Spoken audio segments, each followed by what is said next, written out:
தேடி வந்து நிற்குண்டா.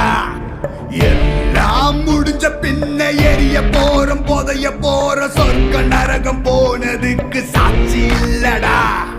இந்த நொடி இருக்க வாழ்ந்துக்கோ, நேரம் நல்லா இருந்த வாழ்ச்சிக்கோ. எதுவும் இங்க சரியும் இல்ல தவறும் இல்ல போடா.